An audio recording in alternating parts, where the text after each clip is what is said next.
Andiyan ba si Daud? Sinong daw? Yung isa? Daud, kasama namin. Kasama ni Brother Renny. Kailan ka daw mag-dudugoy?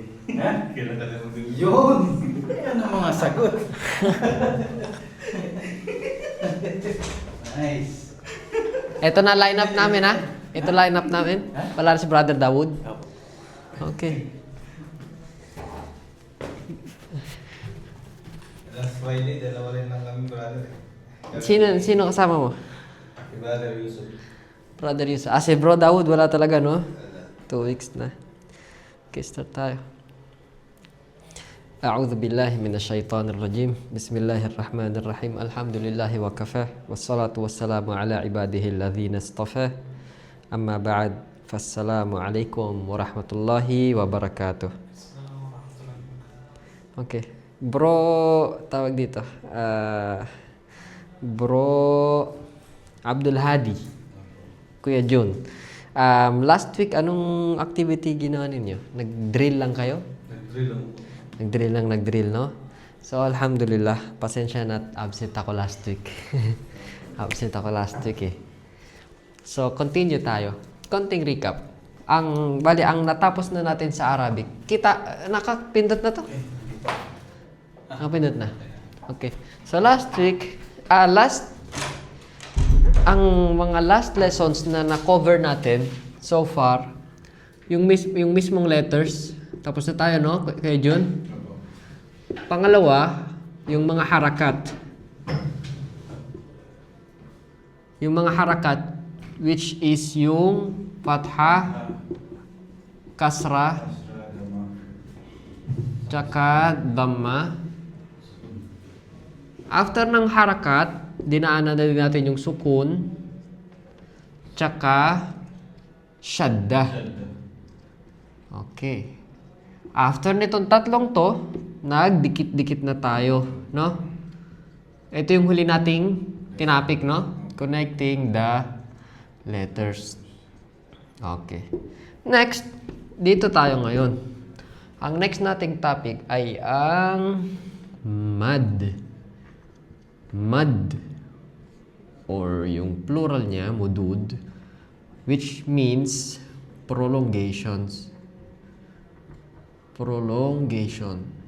Yung pagpapahaba ng tunog sa Arabic. Okay? So, sinulat lang natin sandali yung mga na-cover na nating topic. So, dito tayo sa mad.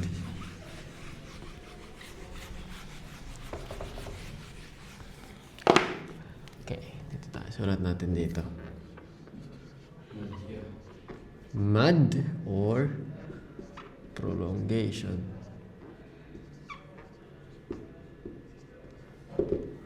Anong meaning nitong prolongation? Halimbawa, kapag nagsulat tayo sa Arabic, magdidikit-dikit na tayo, hindi tayo maghiwalay na sulat. Halimbawa, meron kang ba, okay? Meron kang ba, tapos fatha. Anong basa dyan, Kuya John? Ba. Ngayon, meron tayong sin. Tapos, linagyan ko ng dhamma. Anong basa dito?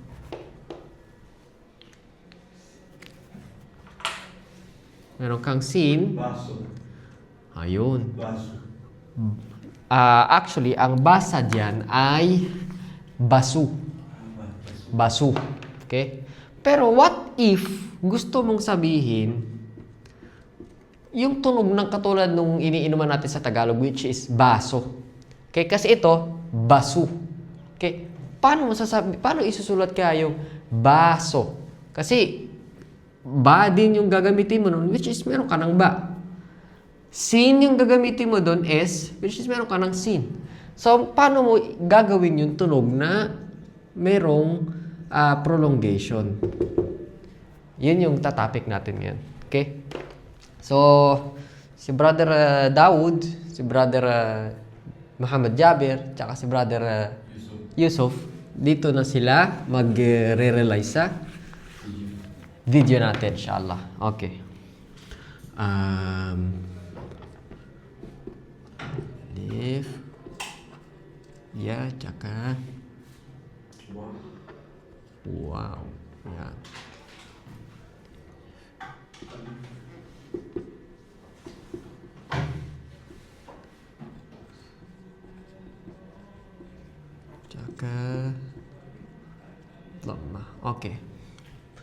So, sa pagpapahaba ng tunog, simple lang siya. Ang ibig sabihin ng mad, yung prolongation, ang ibig sabihin ng mad or prolongation ay ang paggamit. Ang ibig sabihin ng mad or prolongation, yung konsepto niya is ang paggamit ng tatlong letra na to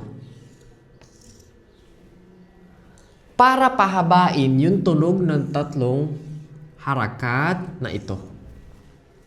Isa pa. Ang konsepto ng mad ay ang paggamit ng alif, ya, at saka waw para pahabain ang fatha, ang kasra, at ang dhamma. Okay? So, kung makikita nyo, may arrangement na nakalagay dito. Ito na talaga sila. Okay? So, halimbawa, yung letra na meron ka, balik na sa baso. Okay? So, baso. Yan. Ang gusto mong pahabain dito, itong A ng anong letra? Ba. Okay? So, meron kang ba. Ayan. For example, unang-una. Tapos, fatha yan kasi letter A eh. Okay? Ngayon, ang gusto natin pahabain, tunog ng fatha, ito. Ang gagamitin mo para humaba yung fatha na yan, itong katapat niya, which is alif. Which means, mula kanina na ba, tsaka sin, ang mangyayari, para mapahaba itong fatha na to, dudugtungan mo siya ng alif. Okay? Yan. Saka mo isusunod yung so.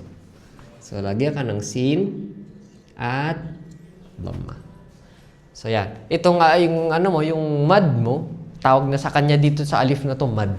Wala ka na ilalagay. Okay? So, wala na siya haraka. So, yan. Itong alif na to, ang role niya ay hindi siya para basahin. Okay? Ang role niya dito ay pagpapahaba dito sa naunang letra sa kanya.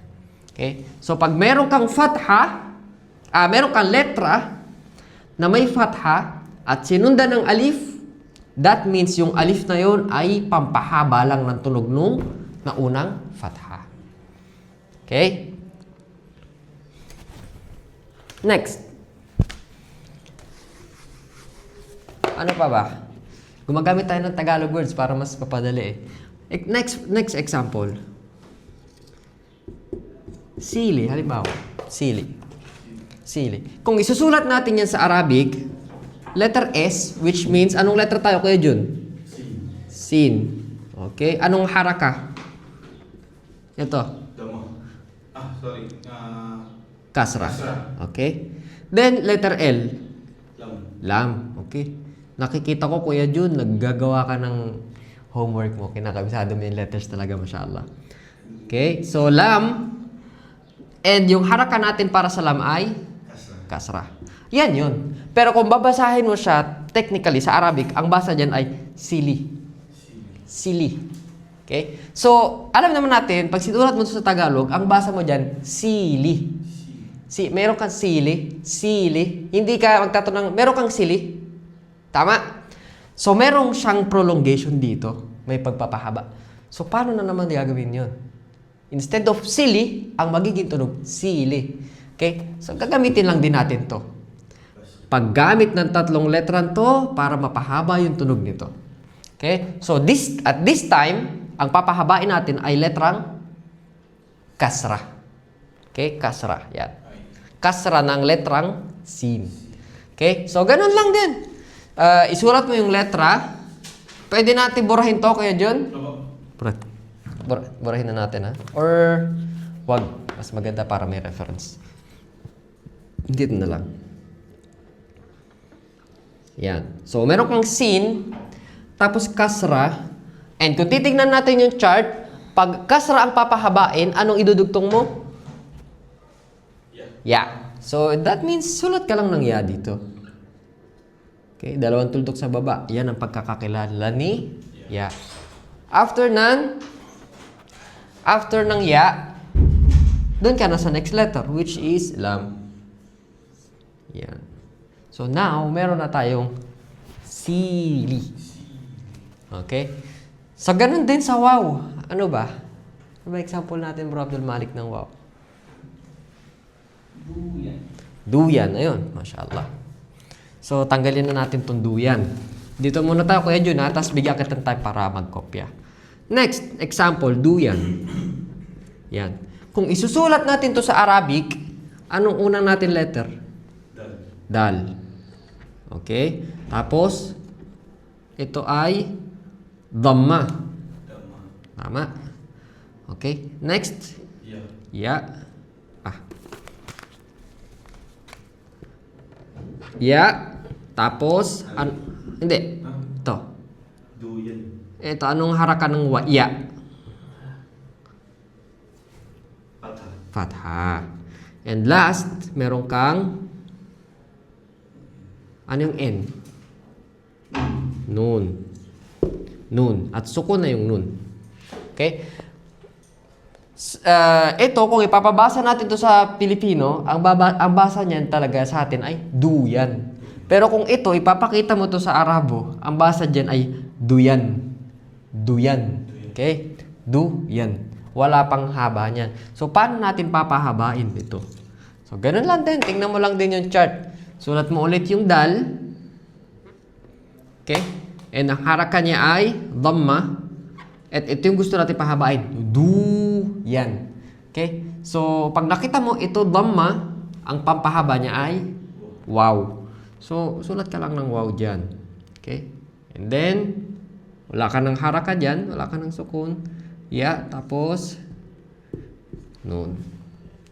Yan. So, now, meron ka ng duyan. So, ganun magsulat ng mga prolongation sa Arabic. Ang kaibahan niya sa Tagalog, nagre-reflect yung pagpapahaba ng tunog sa Arabic, which is sa Tagalog hindi. Okay? Halimbawa,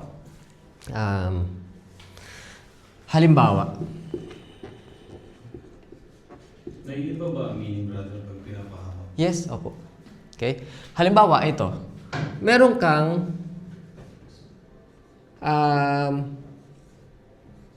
lalagyan ng halaman, which is paso. Meron ka naman yung sunog sa kamay ng tao, which is paso. Paso. Magkaiba siya banggitin. Isang paso, isang paso. Okay? Pero pag sinunod mo siya sa Tagalog, hindi nagre-reflect yung pagpapahaba niya. Which is sa Arabic, meron kang sili, tsaka sili. Okay? Nakikita mo sa sulat pa lang kung meron ba siyang pagpapahaba o wala. Okay? So, yun yung difference. In a way, mas advantage siya sa Arabic. Kasi makikita mo kung meron bang pagpapahaba yung salita or wala. Okay. So, sige, Kuya Abdul Hadi, bigyan kita ng time para mag-copy ng natin, or picture. Kung ano mang ano.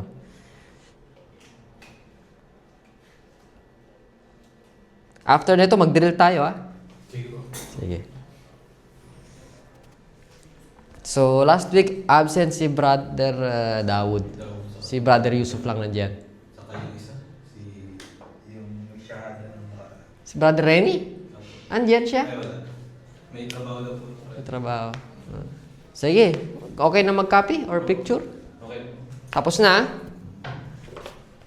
Okay ka lang, Bro Abdul Malik? Kailangan? Sige. Burahin ko na. Opo. Okay. Drill tayo. Ito sigurong chart, hindi ko muna burahin. Opo. Para may reference.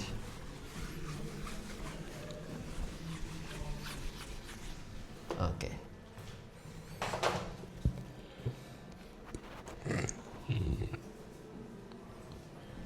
Okay. Warm up tayo. Number 1 and number 2. Number 1.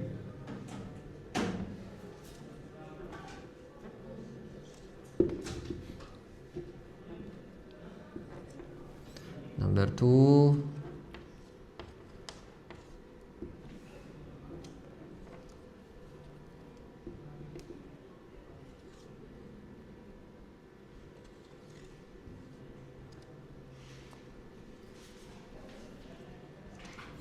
Sige, bismillah. Try natin na sagutin.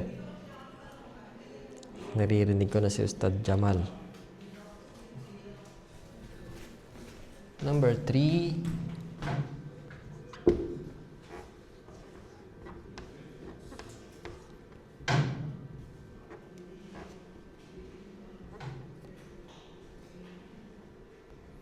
Yan. Sige po. Bro, Abdul Malik, sige, sagutin lang natin kung ano. Wala kang sulatan? May sulatan ka, Kuya Jun? Sige, sagutin natin. Bismillah.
Naligaw.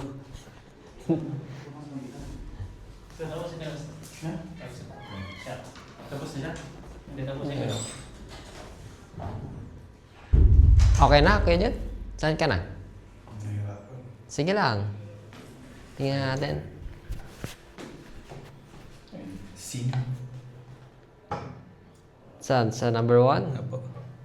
Ito. Sin. Ito, nakuha mo na? Pa. Hindi. Ang fa, palatandaan mo sa kanya, umiikot siya at may tuldok siya sa taas. Ha.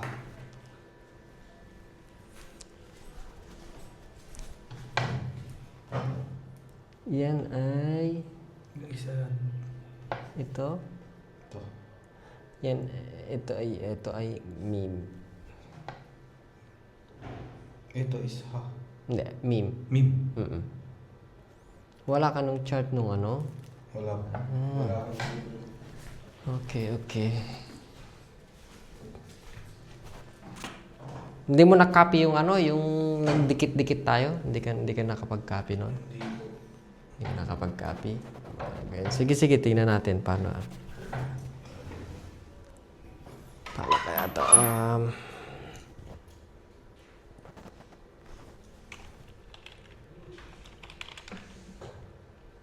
Wala.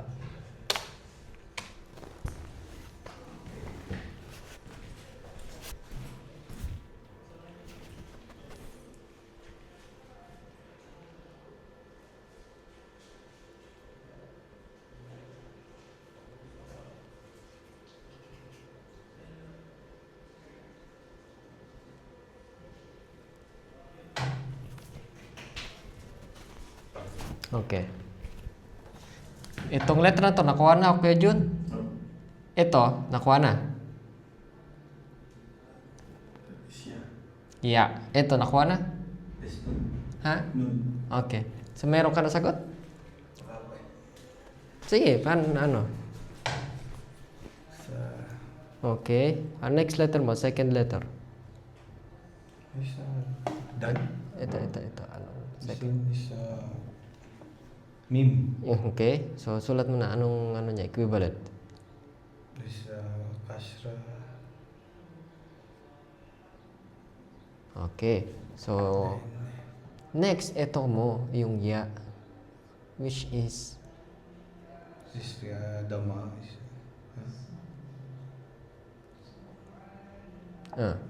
di ba yung meme mo may kasra? Apo. Tapos sumunod ya. Which is, ingredient yun for mad. So, mangyari, madodoble itong letter I mo. Okay. So, tapos ka na dito sa ya. So, last letter ka na. Is Okay. is nun. Yan. So, anong basa sa kanya, Kuya Jun? Samino. Saminu. Okay? Saminu. First, meron kang sin, which is S. Meron kang fatha, which is A. Then, mim. Tapos, kasra. So, I. Then, yung after nung kasra mo, mayroon ya. Yun yung ingredient para magkaroon ka ng prolongation. So, ibig sabihin, hindi ka magsusulat ng Y. Okay? Maglalagay ka ng I dyan na isa pa. And then next, nun, and then dhamma. Yan. So, meron kang saminu. Saminu. Okay? So, next, number 2. Itong hindi mo nakikilalang letter kanina, same lang yan ito. Okay? Try natin number 2.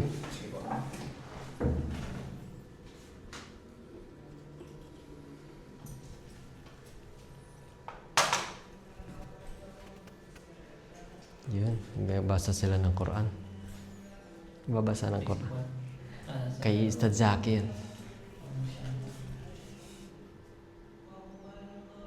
Surat al-Buruj.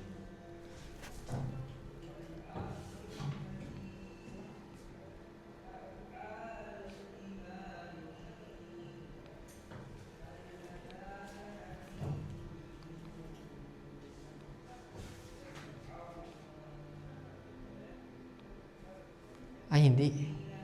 Suratul Fajr.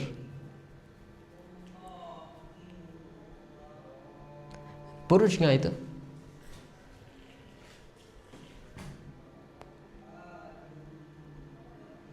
Buruj ito.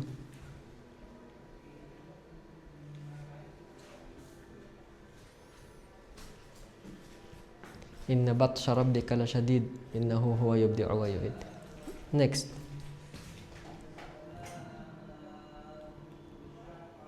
Suratul Insyiqaq. Wa idzal ardu muddat.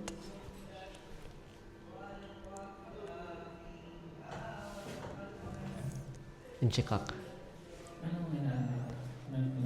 Nag-aaya si Ustad tapos sa Magbabasa si Ustad Jamal, kokorek niya sa Jack yung tajwid niya.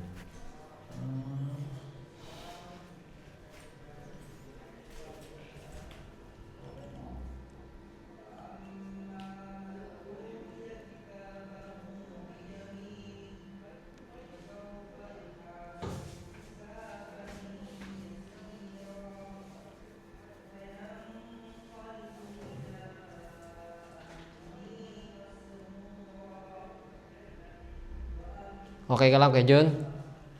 Kaya? Tinatry ko. Sige. Meron bang obstacle na hindi ano? Yung pangalawang letter. Pangalawa. So, contours lang parang kayo ano.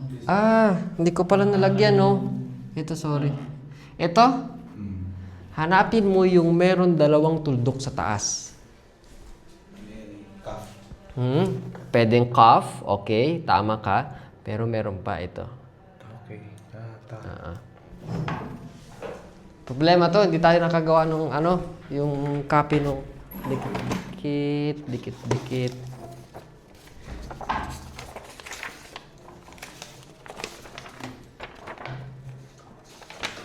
Mapalad ka, Kuya Jun.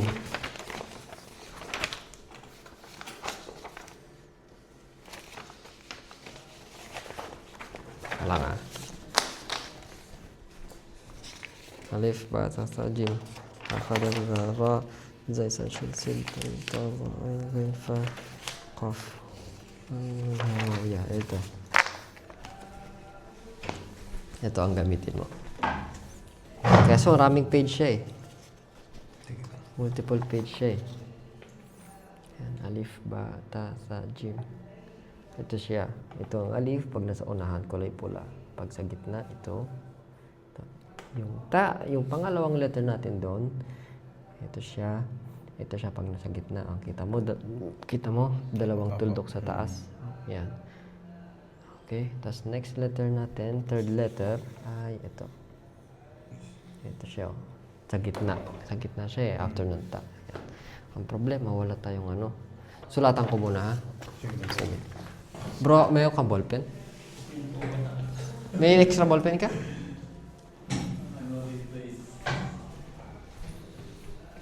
Meron dito. Okay.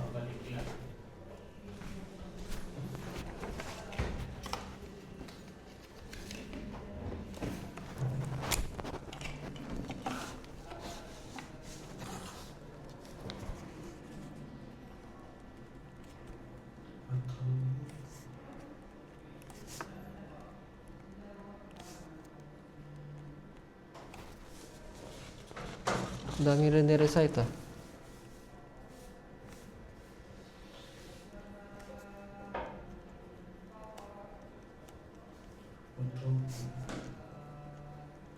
Nabasa na? Anong basa, Kuya Jun? Matruku. Very good. Sige, number 3 ka. Very good.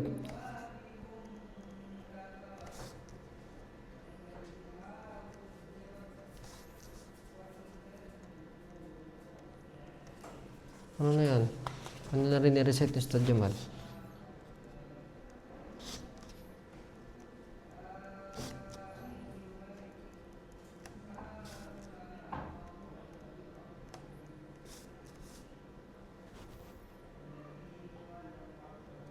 Suratul Infitar. Mapapalaban tayo ngayon ah.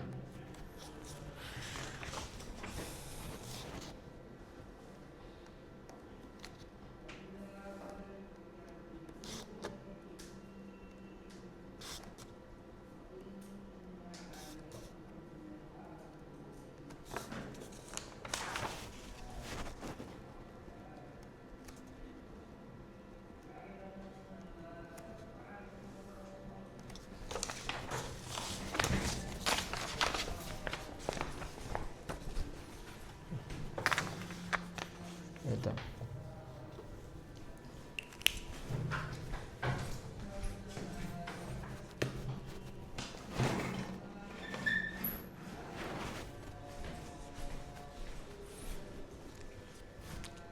So, sa ganitong, at this point, kaya June, mainam na makabisado na natin yung itsura nila kapag nasa harap, nasa gitna, tsaka sa dulo sila ng letra.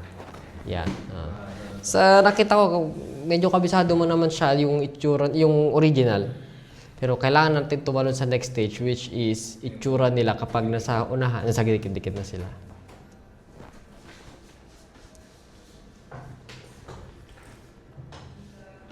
Baka next week wala tayong new lesson, magdi-drill tayo nito. Inshallah.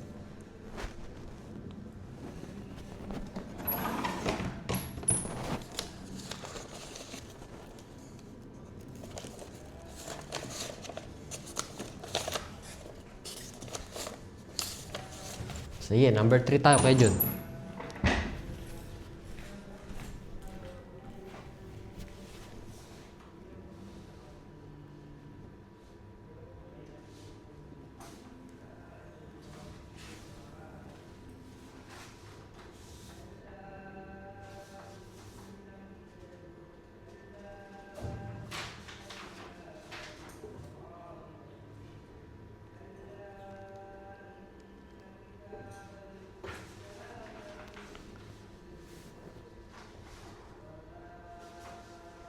So, layo na nito ah. Mutafifin na. Magpapalaban tayo mamaya.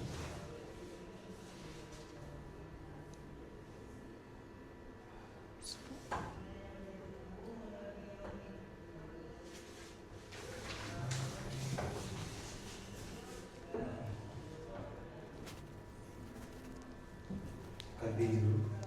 Anong sulat? Kabiru. Kabiru. Mashallah, very good. So, sulat natin.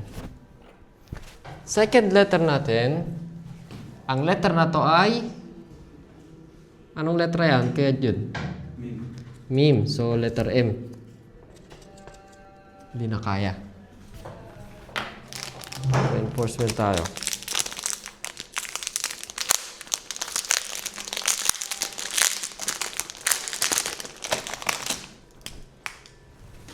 Okay. So, letter M. Nabubura ba to? Okay. Tapos, mim, may fatha, so letter A. And then, letrang, Ba. hindi. Dalawang tuldok sa taas. Ta. Ta. Nakasukun, so wala ng vowel. Next, letrang, ito, yung parang kuwit, yung ganito. Ano letra yan? Yan ay letra Ra. Okay? Tapos, Dhamma. So, letter U. And, katulad sinabi natin, ang Dhamma, pag sinundan ng waw, nagiging pampahaba yun. True. Tapos, Kaf. So, letrang K. And then, Dhamma. So, meron tayong matruku. Matruku. Okay. Take note, itong mad na to, pwede itong magkaroon ng haraka minsan. Okay? Titignan mo rin, hindi ibig sabihin meron kang dhamma tas wow, agad-agad mad yun. Halimbawa, meron tong kasra. Eh di magiging matruwiku. Matruwiku. Okay? Or, halimbawa, fatha to. Eh di magiging matruwaku. Okay? So, titignan mo din siya. Kapag wala siyang haraka, yun ibig sabihin na mad siya nito. Okay? So, last. Mayroon tayong letrang Kaf. So, letter K. At, mayroon siyang fatha. So, A. And then, letrang Ba. Kasra. At, meron siyang Ya na mad. Kabi. And then, ano ulit ito Kuya Jun? Tinanong natin dito. Yung letrang ganito. Ba. Ito. Ra. Ra. Okay. And, ang haraka niya ay Dama. Dhamma. So, kabiru. Okay? So, ito yung konsepto ng mad or prolongation sa Arabic. Sa nakikita ko, and base na din sa observation natin, madalas, madali siyang kunin, madali siyang maintindihan. Tama ba, Kuya Jun? Yung itong konsepto nito, madali siyang maintindihan. Okay, ganyan nga. Yes. Okay. Ang mahirap sa nakikita ko sa iyo, Kuya Jun, is yung pag-recognize ng mga letters. Okay? So, anong oras na? 9:30. So, kaya mo pa second round? Sige. Tayo ha? Sige. Kasi, ngayong Friday lang tayo magkita-kita sagarin na natin. Ang advice ko, Kuya Jun, sa gitna ng Friday to Friday, pag may free time ka, try mo siyang kabisaduhin. Okay? Especially ito. Ito. Especially ito. Kasi ito, although ito yung independent na itsura nila, pero dahil dito, makikilala mo yung itsura nila dito. Kaya halimbawa, si Ta. Yan. Makikita mo na, si Ta, dalawa yung tuldok niya sa taas. Okay? So, yun yung magpapakilala sa'yo. Okay? So, si Zai, ganyan. Yun yung And try mo panoorin yung video natin nung pagko-connect ng letter last week. Okay? Reviewin natin yun. Wallahi, malaking tulong yun. Okay. Next. 3 ulit tayo.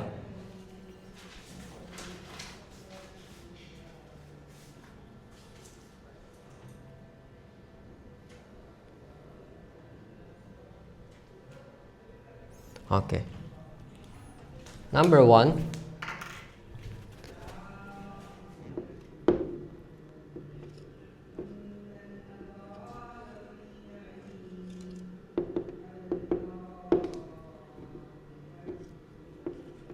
Number 2.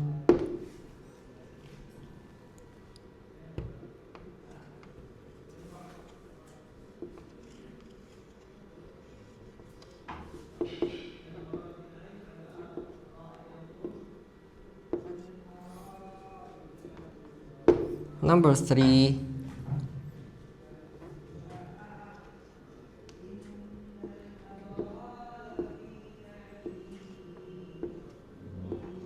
Yan, sige. Bigyan kita number 4 kayo yun, ha?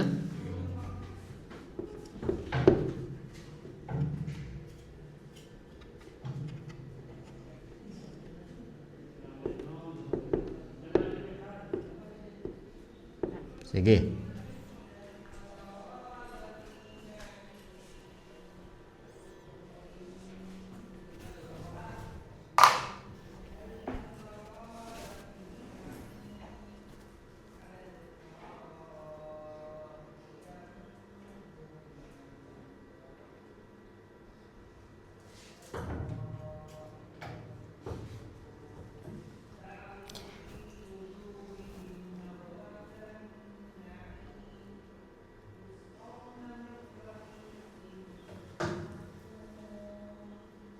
ختامه مسك وفي ذلك فليتنافس المتنافسون ومزاجه من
Inshallah.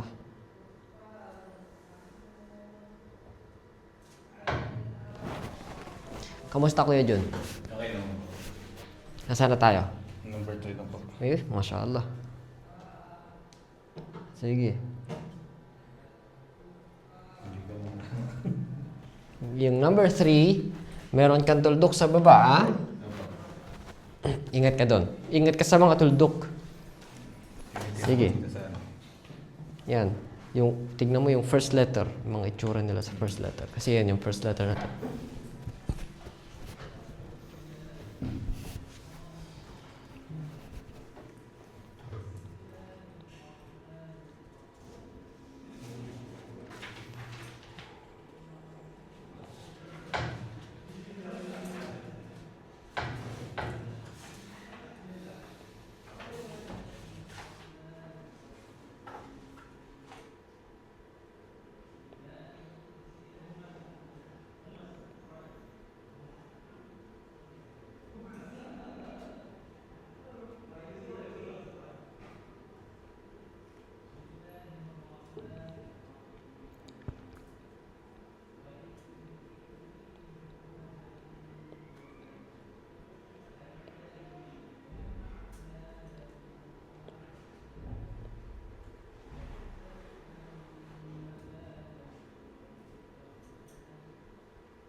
Está de mix na.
Kamusta Kuya Jun? Tapos na? O, sige. Tingnan natin. Number 1, anong basa natin? Maribu. Rafibu. Rafi. Dito. Rafi. Sige nga. Rafi. Ito. Anong nakasulat dyan sa'yo? Ta. Marita. Rafita. Rafita. Pero unang-una ito. Dhamma yan. So, dapat... Yes. So, ito unang-una, Kuya Jun. Anong harakat to? Dhamma. So, dapat anong harakat dito? Anong letter? U. Hindi A. Rafi. Okay? Next. Itong letter na to ay hindi siya ta. Okay?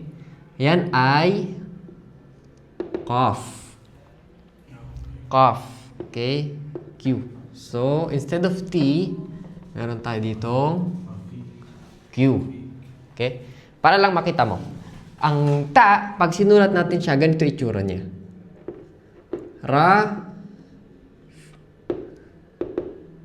Fi, tapos 2. Yan. Ito yung tsura ni ta sa dulo. Ito, si Qaf. Meron siyang meron siyang ikot. May loop. Yun. Yun ang perfect word doon. Next word. Anong next word natin? Jajimu. Okay. Ja. Tama. Kuha mo to. May tuldok. Etong pangalawa, wala siyang tuldok sa baba. Beware of the dots. Anong letra kaya yun? Kasunod lang siya niyan. Ha. Okay. So, kung papalitan natin jajimu, anong jahi, Jahimu. jahimu. Asan yung mad natin? Nandito sa second letter. Okay? So, ito yon. Next, H.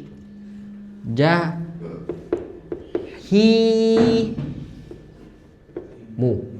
Okay. Third. Anong basa natin? Jikaru. Aha? Jikaru. Jikaro. Okay. Medyo malayo. Unang-unang letter natin, tama. Letter? Jim. Jim. Okay, so letter J. Tapos meron tayong kasra. So letter I. Etong letter to, anong nakasulat dyan sa'yo? Ka. Kaf. Hindi siya kaf. Malayo.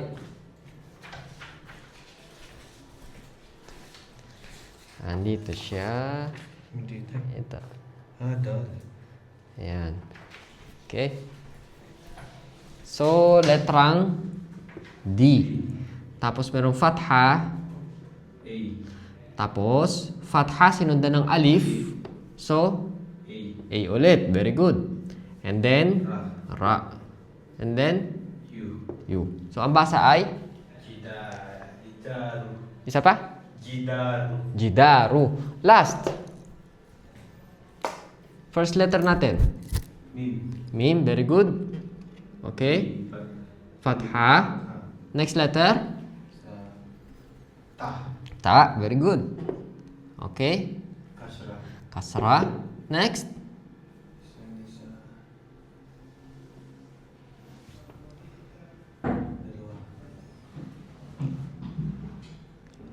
Ya. Ya. Pero, yung ya na to, sumunod siya dito sa kasra. So, which means, anong meaning nun? Kung yung ya mo sumunod sa kasra, mad. So, Mati. mad. Letter I ulit. And then, Matibu. hindi. Ito, yung bu, letrang ba, sa baba yung tuldok niya. Anun. Nun.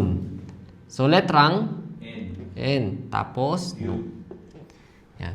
So, matinu. Mati. Okay. Sa assessment natin, nakuha na natin yung konsepto ng mad.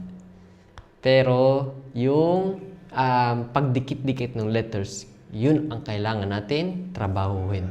Okay? So, ano lang, Kuya Jun? Pagsumikapan mo lang. Okay? Hopefully, next week, baka madagdagan. Hindi natin expect ma-perfect. Kung ma-perfect, mas mainam. Pero kung hindi pa, at least masigurado natin madagdagan yung nakabisado natin. Okay? Kung ako tatartib ko, i-arrange ko, pinakamahalaga itong hiwa-hiwalay. Yan, kasi yan yung basic na itsura nila. Okay? Regardless kung saan sila mapunta, sa first letter, sa middle siya, or sa last, yan yung mag-give away sa'yo. Yan yung magbibigay sa'yo ng clue kung anong letra yon. Okay? So, yan yung building blocks mo. Yan yung building blocks mo para maging magaling sa Arabic. Yung independent na itsura nila. Yan. Tapos, talon ka dito sa dikit-dikit. Inshallah. Brother, yung tuldok ba? Kasi nalilito ako dito kasi sa gitna. Sa gitna. Tapos dyan sa nakatapat sa ano. Hindi siya nakagitna. Sa dito? Opo, yan. Okay, ganito. Iano natin. Pwede na burahin to? Opo. Kaya minsan nalilito ako. Sige, ano natin. Balikan natin konti. Yung tuldok, halimbawa, ang mga may tuldok, ano ba,